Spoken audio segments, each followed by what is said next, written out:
Hey everyone! I had some questions about the Khan Academy assignments for this week, so I thought I would do a really quick review of adding and subtracting fractions.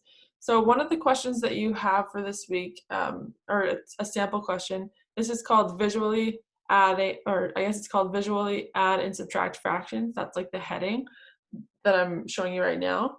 Let's just say we have something like 2 over 3 subtract 3 over 5. So when you're adding or subtracting fractions, the first thing you have to look at is the denominator. So do you remember the top is the numerator and the bottom is the denominator? So when you're adding and subtracting fractions, the denominator has to be the same. Okay, so like I'll make up a different question. Let's say I have 2 over 3 and I'm adding 1 over 3. Okay, the bottom's the same. So when the bottom's already the same, the only thing you have to do is add the top. So in this case, 2 over 3 plus 1 over 3 is 3 over 3. 3 over 3 represents a whole, so the answer is technically 1. But if you left it as 3 over 3, that would be okay for this week. So now let's forget about this one. I'll just erase what I just did right there. And erase. And we'll just go back to the one with the different denominators. So over here, we have 2 over 3, take away 3 over 5. So the denominators are different. When the denominators are different, what you need to do is you make your we're going to create 2 new fractions with your subtraction in the middle. Okay, we need to come up with a new denominator. The new denominator will be the lowest common denominator between these two. So when you get good at this, eventually you'll just see those two numbers, 3 and a 5, and you'll know what the lowest common denominator is. But I'll show you the steps that you would take in your head. So we have a 3 and a 5. We have to ask ourselves, what is the first number that the 3 and the 5 will hit when we're counting by 3 or we're counting by 5? That would be the same. So I'll show you over here. We have 3, and then down here we have 5. So let's count by 3s. 3, 6, 9, 12, 15, and you could keep on going. And then let's count by 5s. 5, 10, 15. So automatically, right here, I just saw, let's see here,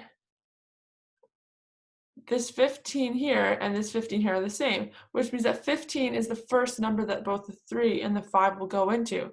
That means my common denominator between 3 and 5 is going to be 15. So I'm going to change these to 15. Okay, now let's go back to our equations. So you have to say, well, how did I get 15 from a 3?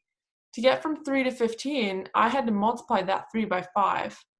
Okay, 1, 2, 3, 4, 5. So if I had to multiply this 3 by 5, I also have to multiply the 2 by 5 because you can't change the bottom without changing the top. 2 times 5 is 10. So down here, 10 is my new number.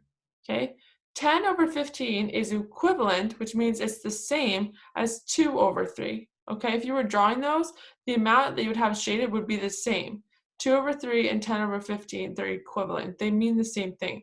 It's just like, do you remember when we did 1 over 2 is equivalent to 2 over 4? It's equivalent to 3 over 6. It's equivalent to 100 over 200.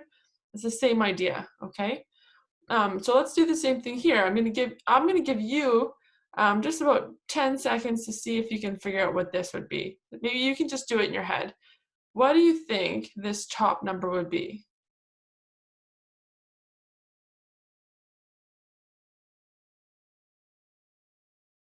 Okay, the first thing you have to do is you have to say how many 5s go into 15. How did I get 15 from 5?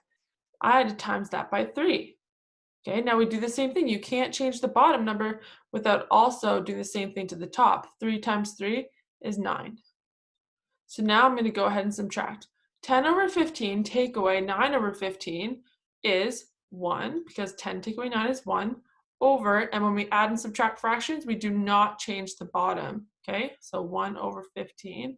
And this, my friends, is your final answer. So if you were putting this answer in Khan Academy, I believe that the way you would do it is your answer would be 1, and then you use that backslash, 1 over, that usually represents what the division sign would mean.